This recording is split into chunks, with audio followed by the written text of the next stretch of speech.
Bueno, pues vamos a iniciar el día de hoy la predicación. Es un gozo estar aquí nuevamente. Es un privilegio. Y el título en esta mañana es A las puertas de la bendición.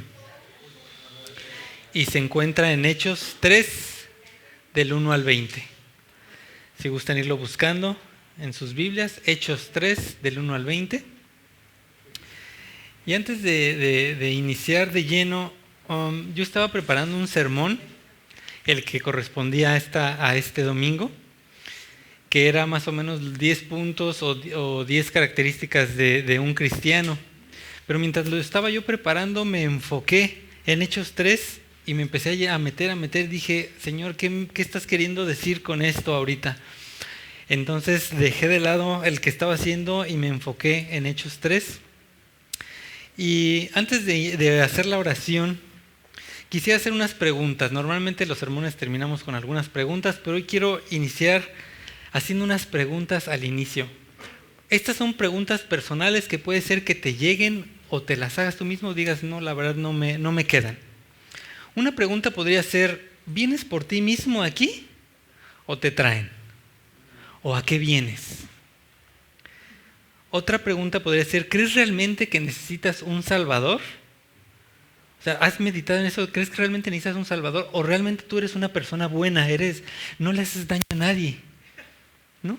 Tú tienes una vida bondadosa y no le haces daño a nadie. Otra pregunta podría ser, ¿eres tan celoso de Dios que no permites que un evento extraordinario te permita ver que Dios es más grande que tu conocimiento por Él?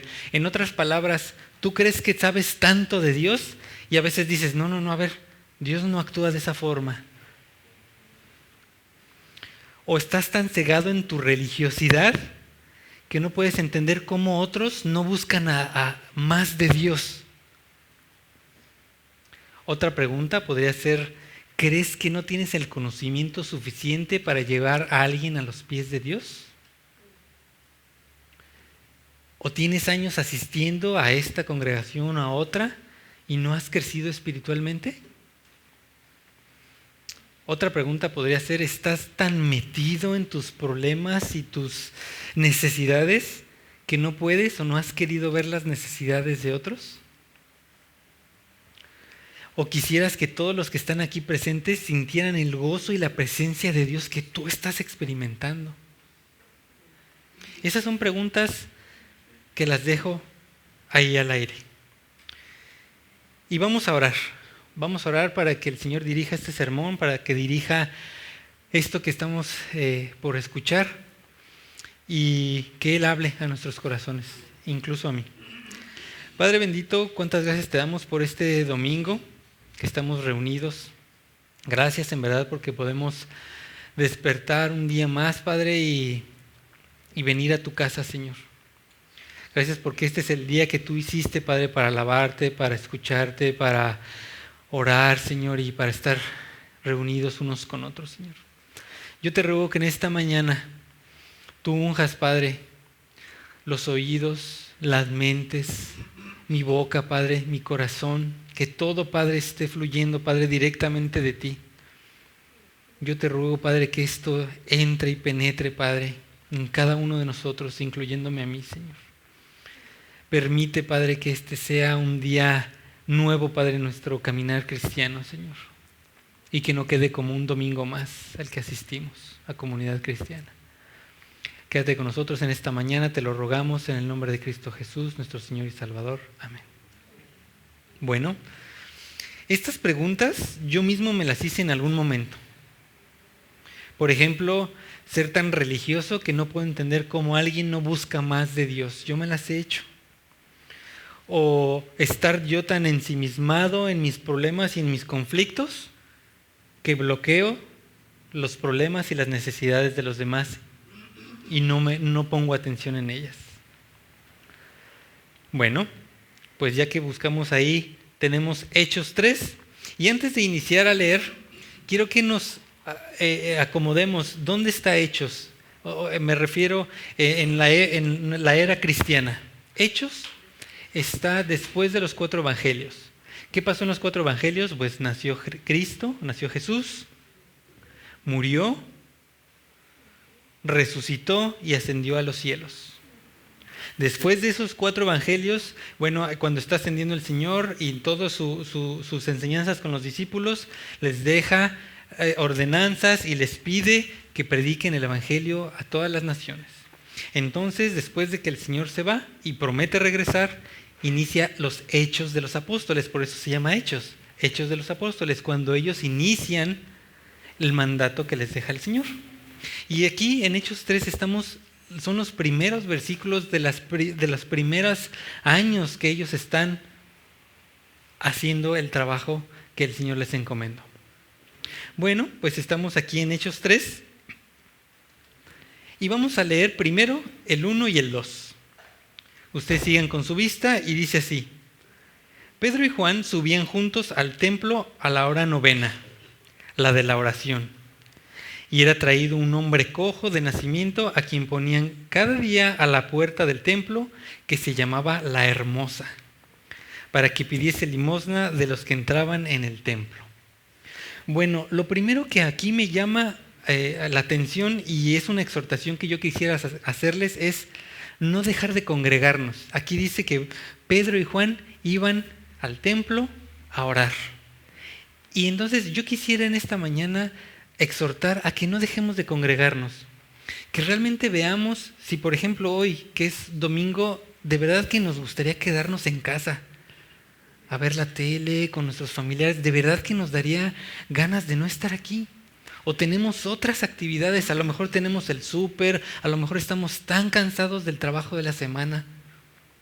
Pero realmente, si nosotros hemos sido ya llamados, hemos sido salvos, yo creo que es un buen momento para decir: Señor, muchas gracias, vengo a servirte, vengo a alabarte, vengo a adorarte, aquí estoy. Entonces lo primero que yo quiero decirles es: no dejemos de congregarnos, que pongamos realmente en balance y decir: ¿qué es más importante, mi descanso o la gratitud que yo tengo al Señor? Otra cosa que me viene aquí me resalta es: el cojo era parte del inventario del templo. O sea, imaginen esto. Está la puerta, la hermosa, y el cojo. Todos los que entraban ahí lo conocían y pasaban y ya era parte del inventario. Yo recuerdo que cuando yo era un niño, a la iglesia a la que asistíamos, había una hermana guardatemplo que vivía ahí. Y siempre que decían, bueno, pues nosotros íbamos mucho al templo, ¿no? Pero entonces, cada que decíamos vamos, yo en mi mente me imaginaba siempre que estaba esta hermana, o porque nos abría, o porque ella estaba ahí, o estaba limpiando, o si necesitábamos algo, siempre ella estaba ahí, era parte del inventario del templo. Yo lo recuerdo así, y si alguna vez no estaba ella, era así como que, ¿y la hermana dónde está? Porque ella era parte de, ¿no? Así yo me imagino esto. Ahora, veamos, era un cojo de nacimiento.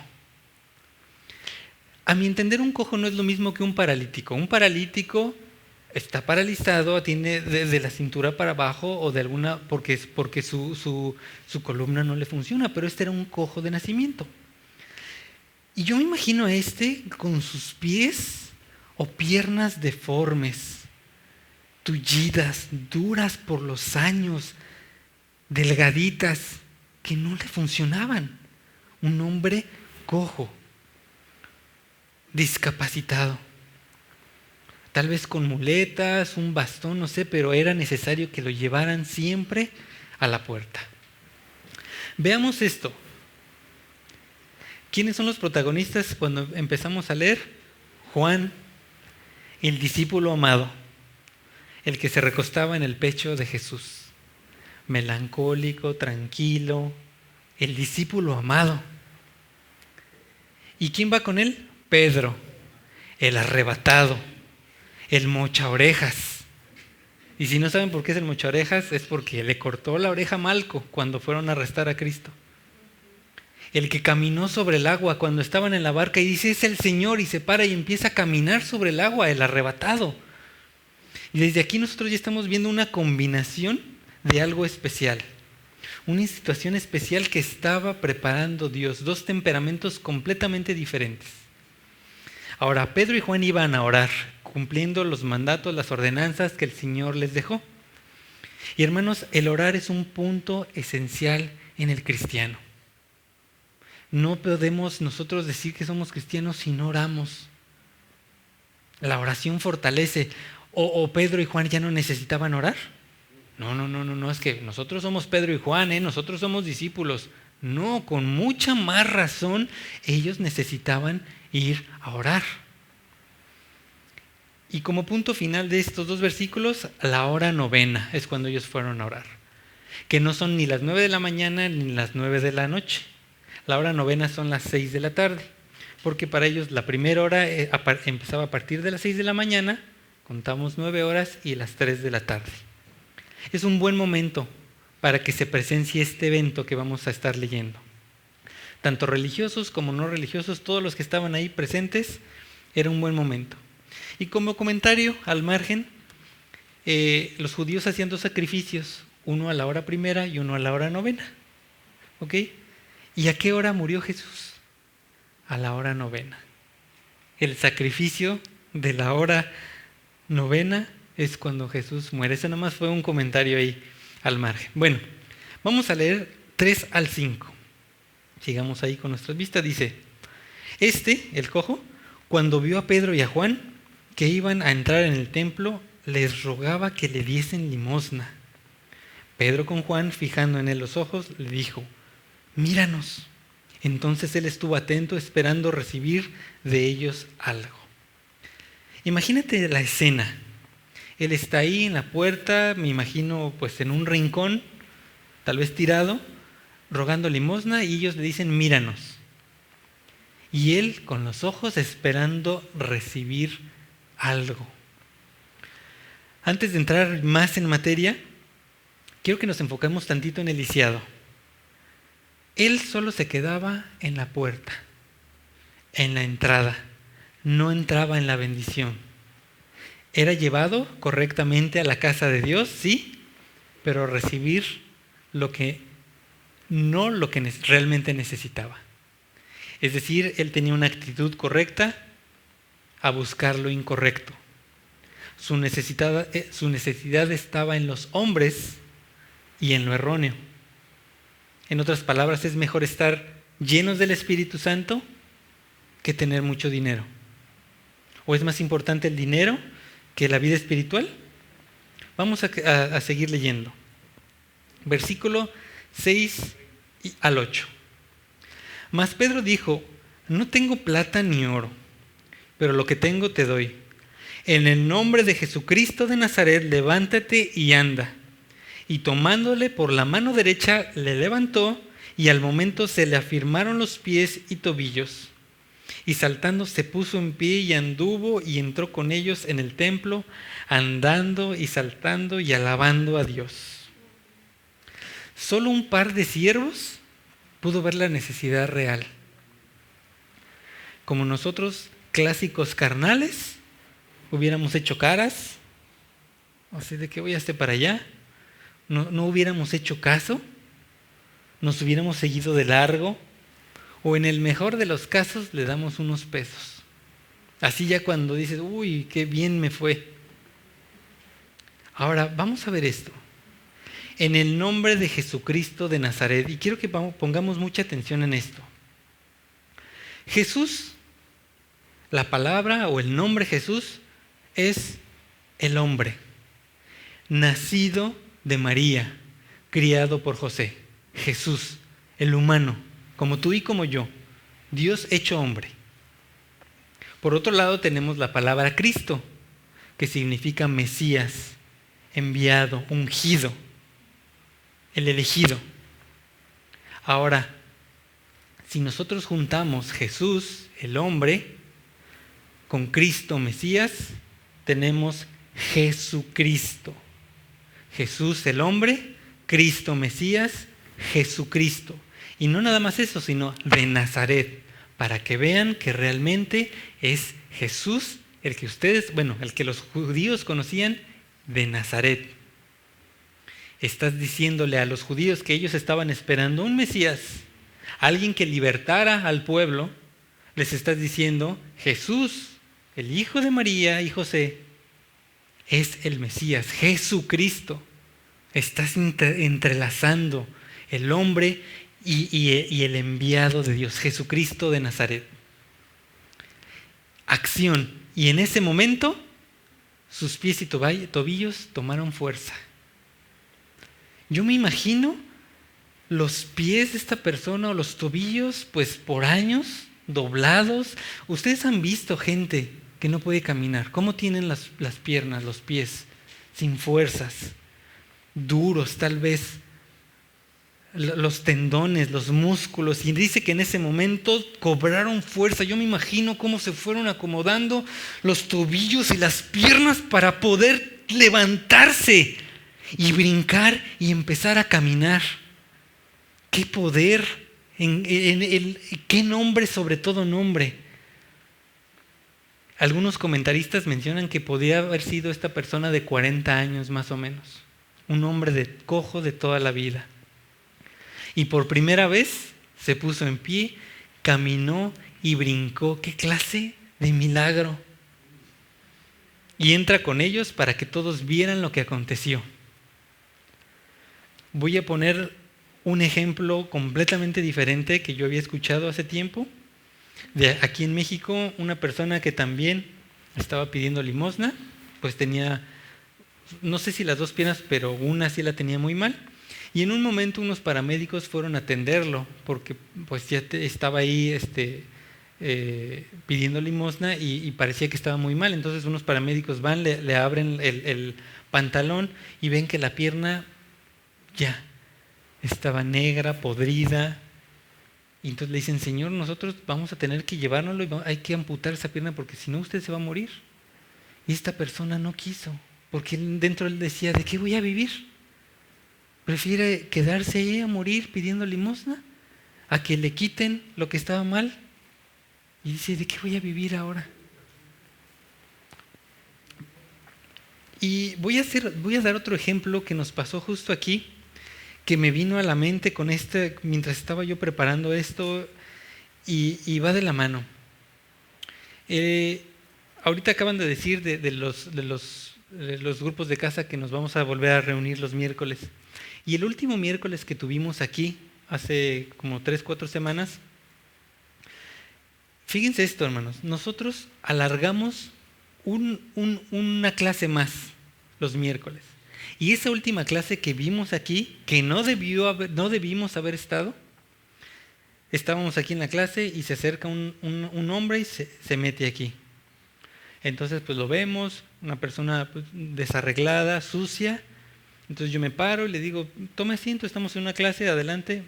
Me dice, ¿no tienes tú una Biblia? Y de momento no tenía yo una Biblia. Digo, no, ahorita no tengo, pero tome asiento. Se sintió un poquito incómodo, se paró y se fue allá. No sé si los que están aquí se acuerdan, si recuerdan cómo fue. Y se queda allá, yo dije, bueno, pues ya se fue, no le gustó, no sé qué intenciones traía, pero yo veo que se queda ahí parado en la puerta. Entonces en ese momento digo, bueno, vamos a hacer algo. La clase siguió y empecé a platicar con él. Una persona deportado de hace como 10 días que venía de Nueva York, tenía 2 días sin dormir, sin comer, una persona mayor de 70 años. Y le digo, mire, le agarré un Nuevo Testamento, se lo di, mire, aquí no tengo una Biblia, pero mire, aquí está un Nuevo Testamento. Y empecé a platicar con él. Y a fin de cuentas logré que pasara, se sentó y le dije, mire, espérese tantito a que termine y vamos a ver qué se puede hacer. Al final de todo, lo único que me vino a mi mente fue, no podemos nosotros solucionarle la vida a esta persona, pero se está viniendo aquí, a la fuente, ¿qué mejor lugar pudo haber llegado? Y empezamos a orar por él y yo les dije, no tenemos dinero, pero lo que tenemos, que es la bendición de Dios, te la damos. Y oramos por él y se juntó una pequeña ofrenda y lo bendijimos. Y esta persona ese día estaba agradecidísimo con nosotros, con Dios, y él se fue muy, muy bendecido. Es cuando nosotros tenemos que estar al pendiente de los momentos extraordinarios que Dios nos pone. Vamos a continuar leyendo. El 9 y 10. Dice, y todo el pueblo le vio andar y alabar a Dios. Y le reconocían que era el que se sentaba a pedir limosna a la puerta del templo, la hermosa. Y se llenaron de asombro y espanto por lo que había sucedido. Cuando Dios hace las cosas, las hace bien. ¿Qué momento más excelente para realizar ese milagro? O sea, una persona que todos lo veían pasar y de repente lo ven caminar. No había forma de que dijeran, esto es un engaño, estos nos quieren sacar dinero o algo así. Si lo conocen y toda la vida lo ven y le ven las piernas y lo ven brincando y cantando, ¿qué momento? O sea, ¿qué cosa había preparado el Señor? ¿Y en el nombre de quién recibió sanidad? Jesucristo de Nazaret. Para que los judíos escuchen en nombre de quién. Vamos a continuar leyendo, 11 y 12. Y teniendo asidos a Pedro y a Juan el cojo, que había sido sanado, todo el pueblo atónito concurrió a ellos al pórtico que se llamaba Salomón. Viendo esto, Pedro respondió al pueblo: varones israelitas, ¿por qué os maravilláis de esto? ¿O por qué ponéis los ojos en nosotros como si por nuestro poder o piedad hubiéramos hecho andar a éste? ¿Por qué nos ven a nosotros? Dice ahí. Realmente nosotros no tenemos nada en especial, hermanos. Solo la gracia de Dios. Él es el que nos hace brillar, Él es el que nos pone en lugares altos, Él es el que nos pone en lugares privilegiados. Nosotros somos polvo, Él es el que hace las cosas. Solo unos siervos pueden darse cuenta del verdadero propósito del milagro que está pasando en ese momento. Ni tardo ni perezoso, Pedro dice: de aquí soy. Muchas veces nosotros ni siquiera nos atrevemos a hablar, ni predicar, ni testificar. Esa es la verdad. Mucho menos que se enteren que somos cristianos. Vamos a seguir leyendo. 13 al 16. Continúa Pedro y dice: el Dios de Abraham, de Isaac y de Jacob, el Dios de nuestros padres, ha glorificado a su Hijo Jesús, a quien vosotros entregasteis y negasteis delante de Pilato, para que cuando éste había resuelto ponerle en libertad. Mas vosotros negasteis al santo y al justo, y pedisteis que os diese un homicida. Y matasteis al autor de la vida, a quien Dios ha resucitado de los muertos, de lo cual nosotros somos testigos. Y por la fe en su nombre, a este que vosotros veis y conocéis, le ha confirmado su nombre, y la fe que es por él ha dado a este completa sanidad en presencia de todos vosotros. Hermanos, esto es teología avanzada. Esto que acaba de soltar Pedro es historia, es teología, es carne pura. Con estos puros versículos que acabamos de leer podemos sacar otro sermón completo de doctrina.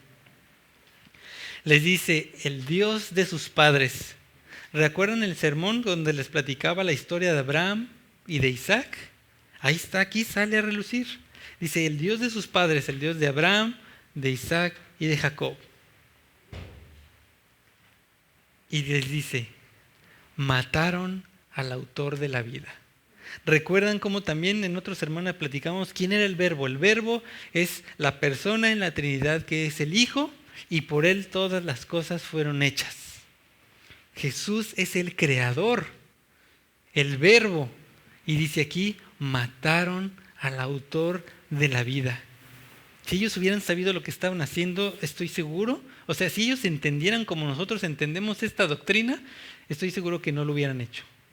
¿Y cómo dice? Prefieren soltar a un homicida y matar al justo. ¡Qué aberrante! Está Pilato, les dice: hoy les puedo soltar a un maleante. ¿A quién suelto? ¿A Barrabás o suelto a Jesús? Y la gente: suelta a Barrabás. ¡Qué aberración! Maten a Jesús. Danos a Barrabás. ¿Hubo muerte? Sí. ¿Murió Jesús? Sí. ¿Hubo resurrección? también resucitó. Todo esto estaba, aquí en esta parte está hablando del Evangelio, una dosis de evangelismo puro a los judíos. En ese momento les está explicando todo a ellos, que tenemos que entender, hermanos, que los judíos están esperando al Mesías y no reciben a Jesús como el Mesías. Entonces de este lado están todos los judíos que dicen, mataron a Jesús porque decía ser el Mesías, lo matan, pero del otro lado están los judíos que también dicen, espérame, estamos esperando un Mesías y llega un Mesías con las profecías y estos judíos que son Pedro, Juan y todos los apóstoles, todos los que se están convirtiendo, ellos son judíos mesiánicos. Todo lo que hasta la fecha de hoy los judíos que creen que Jesús es el Mesías son judíos mesiánicos y también hasta la fecha están los judíos que dicen estamos esperando a nuestro Mesías. ¿Ok? ¿Entienden ese panorama? ¿En qué momento está Pedro hablando en el templo y diciéndoles el que ustedes mataron es el autor de la vida? Bueno, ya me extendí aquí. Ok. Vamos a leer el 17 al 20. Mas ahora, hermanos, y continúa Pedro, sé que por ignorancia lo habéis hecho, como también vuestros gobernantes. Pero Dios ha cumplido así lo que había antes anunciado por boca de todos sus profetas, que su Cristo había de padecer. Así que arrepentíos y convertíos, para que sean borrados vuestros pecados, para que vengan de la presencia del Señor tiempos de refrigerio, y Él envíe a Jesucristo que os fue antes anunciado. El que ustedes negaron y entregaron por ignorancia, les dice, al igual que su gobierno. Qué palabras más duras, directas, por ignorantes. Lo que les decía, si hubieran sabido lo que estaban haciendo, no lo hubieran hecho. Me suena mucho cuando está el Señor crucificado y está diciendo, Padre, perdónalos porque no saben lo que están haciendo. O sea, clavado de manos y pies con una corona de espinas. El día anterior que le dieron 40 azotes, le ponen encima una capa y después se la arrancan. Y el Señor diciéndoles, de verdad, Padre, perdónalos porque no tienen idea lo que están haciendo. Aquí está el plan de salvación. Les está diciendo, reconoce que eres pecador, que necesitas un Salvador y que tus pecados sean perdonados. Y a lo mejor tú o afuera pueden decir, ay, ¿por qué siempre tienen que hablar del pecador, de la obra de la cruz? Hermanos, Hechos 3 no es la excepción. Es carne pura, doctrina, sana doctrina. Aquí lo podemos leer y volver a leer y vamos a estar sacando mucha doctrina. Dice también que vengan días de refrigerio. Y no solo lo podemos tomar como días de refrigerio mientras estamos aquí. Mientras estamos nosotros aquí padeciendo, con problemas, con necesidad, viene esa paz que solo viene del Señor. Tiempos de refrigerio, porque yo sé que Él va a tomar control. Un descanso a pesar de la tormenta que estamos viviendo. O también días de refrigerio porque tenemos la vida eterna. Una vez que hemos aceptado a Cristo, ya somos salvos. No importa lo que pase, allá vamos a tener días de refrigerio. Y les dice, Jesús, el que ustedes conocen, el Hijo de María y José, el Mesías que esperan, en este nombre es el que ha de regresar. Hermanos, el cojo solo fue el inicio del propósito de ese día. La sanidad de ese cojo solo fue el inicio del día de la salvación para algunos en ese momento. El resto de la historia la vas a terminar tú. Pero quiero que veamos de qué lado estamos en esta mañana. Vamos a ver, poniéndonos del lado del cojo. Voy a repetir la pregunta, ¿vienes por ti mismo? ¿Te traen o a qué vienes? ¿Te quedas a la entrada del templo? Tal vez vienes muy quebrado. ¿Está bien, es válido y necesitas que alguien te esté trayendo? Tal vez porque tú solo no puedes entrar. Es válido. Tal vez somos demasiado legalistas y eso estamos nosotros encasillados en 4 paredes y estamos nada más viendo y señalando y eso nos tiene cojos, nos tiene lisiados y no nos deja avanzar. Es que ¿por qué no ponen la oración antes? Ah, no, pero es que las ofrendas, no, es que ese canto. ¿Recuerdas cuando fuiste sanado inicialmente? Cuando fuiste rescatado, ¿cómo brincabas de gozo? ¿Qué ha pasado desde entonces? ¿Dónde está ese gozo? ¿Cuántos años llevas a la puerta de la iglesia esperando recibir lo incorrecto? Algo del hombre. Y que llegues a su presencia, porque todos vamos a llegar a su presencia. Justificados los que hemos sido redimidos, los que no han sido justificados, todos, hasta el mismo Satanás va a ser juzgado. Y te diga, te quedaste afuera esperando del pastor, de la alabanza, de la oración, del dinero, pero afuera. Hermanos, aquí nadie te vamos a poder ayudar con tu necesidad más que Dios. Nosotros somos humanos, somos imperfectos. Discúlpanos si te hemos fallado, posiblemente lo haremos otra vez, pero nosotros somos igual que tú, imperfectos, humanos. Hemos estado espiritualmente discapacitados igual que tú. Es mejor que busquemos a la fuente, que entremos a la bendición.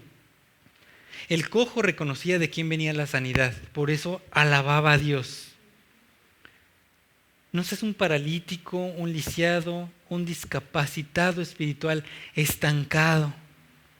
¿Tienes necesidad? ¿Ok? Entra directo en el Señor. ¿Te podemos traer nosotros a las puertas? Por supuesto que podemos traerte a las puertas, pero eres tú quien debe entrar a la bendición. Aquí queremos y deseamos gente que esté brincando, agradecidos, sirviendo, gozosos como ese cojo, felices en Él. El cambio es parte del crecimiento. ¿Qué cambio? De estar lastimado, de estar ahí lisiado, a estar gozosos, brincando. Y así podrías ser más santo, más íntegro en tu vida espiritual. ¿Hay algo privado que te tiene lisiado, que te tiene cojo? Entrégalo al Señor. Así como el cojo los miró, diciendo, esperando recibir algo, míralo a Él. Ahí en esa puerta donde estás, que en ese momento sea la hermosa. El lugar es preparado por Dios, que dejó huella en tu vida. Ese es tu día, la hermosa, que te acuerdes. Ese día cuando dejé de estar en la entrada y entré a la bendición. Tal vez tú no te ves como el cojo, pero puedes verte del lado de Pedro y de Juan. Debemos dejarnos ser usados por Dios. Debemos dejarnos usar por Dios. Estar atentos cuando nos pone en situaciones específicas. Por ejemplo, Pedro y Juan fueron llevados por obra divina. ¿No creen que ellos ya habían ido antes a esa hora a orar? O sea, era común, era normal, pero fueron llevados en un momento específico. Fue evidente cómo entrar el cojo con ellos fue decisivo para muchos de los que estaban ahí. No dejes de lado cualquier oportunidad que se te presente. En el seguro, en la calafia, en el taxi, en el Uber, con la cajera. Yo me acuerdo, mi mamá, toda su vida ella ha sido una evangelista, hasta yo le echaba carrilla, pero es que ella se subía al camión, le decía al chofer, se sentaba con la que iba al lado, en el seguro, en todos lados ella siempre estaba hablando del Señor. ¿Cuántos cojos espirituales has encontrado en tu caminar cristiano? Y en el nombre de Jesús que tú traes contigo, que es sobre todo nombre, te sigues de largo, pudiendo hacer un cambio en la vida de ese enfermo espiritual, tal como tú lo estabas. Ay, pobrecito, que Dios te bendiga, y te sigues. Pedro y Juan, humildes al poderío de Jesús, que Él es el que hace todo el trabajo. Al ser uno con el Padre, nosotros no somos más que instrumentos, hermanos. Dios nos pone y nos va a poner y nos va a seguir poniendo en circunstancias únicas que no se van a repetir. momentos extraordinarios para que proclamemos a Jesucristo de Nazaret. Pero a veces somos tan necios, tan religiosos, tan legalistas que creemos que lo sabemos todo, no la sabemos de todas. ¿No? No, Dios no actúa de esa forma. Dios va a actuar de la manera que se le pegue la gana. Él es más grande que tu conocimiento que tú tienes de Él. Pedro estaba atento a la voz de Dios, no titubeó y actuó. Para finalizar, vean lo que dice, no lo busquen, Isaías 35:6. Ese es el profeta Isaías. Dice, está hablando de estos tiempos, dice: entonces el cojo saltará como un ciervo y cantará la lengua del mudo, porque aguas serán cavadas en el desierto y torrentes en la soledad. Déjate usar por el Señor para que entonces el cojo salte, el mudo hable. Déjate utilizar cuando sea el momento específico. Necesitamos ser parte de estos milagros. Dijo el Señor cuando se fue: cosas más grandes que yo hice, harán. Vamos a orar. Vamos a pedirle al Señor primero que nos perdone si hemos sido discapacitados espiritualmente. Perdónanos, Señor, si no hemos hecho caso de lo que tú nos has puesto enfrente de nuestros ojos, Padre. De verdad, perdónanos cuando nos hacemos de la vista gorda y hacemos de lado al necesitado, Padre. Padre, en esta mañana te rogamos que tú hables a cada uno de nosotros, Padre. Si estamos necesitados de ti, Señor, si estamos con algo que no nos deja avanzar en nuestra vida espiritual, muéstrala, Padre, arráncala, quítala, Señor. Si somos muy soberbios, si somos muy legalistas, si somos muy religiosos o tenemos temor de hablar de tu palabra, Padre, ayúdanos, Señor. Que podamos estar más entregados a ti, Señor. Empezar a servirte. Si tengo años aquí y no estoy haciendo nada, Padre, empezar a moverme, empezar a servir, empezar a proclamar a Jesucristo de Nazaret. Gracias por tu Hijo que vino y nos dejó la salvación, Padre. Gracias, Padre, porque podemos confiar en Él, en esa salvación, y la podemos proclamar a los demás, a nuestros vecinos, Padre, a nuestros jefes, a nuestros compañeros en el trabajo, Padre. Gracias por esta mañana. Permite que esta semana podamos nosotros estar atentos, Padre, a ti, a las circunstancias que tú nos pones a nuestro alrededor, Señor. Y empezar a dejar también de ser lisiados y empezar a caminar y entrar en tu bendición, Padre. En el nombre de Cristo Jesús. Amén.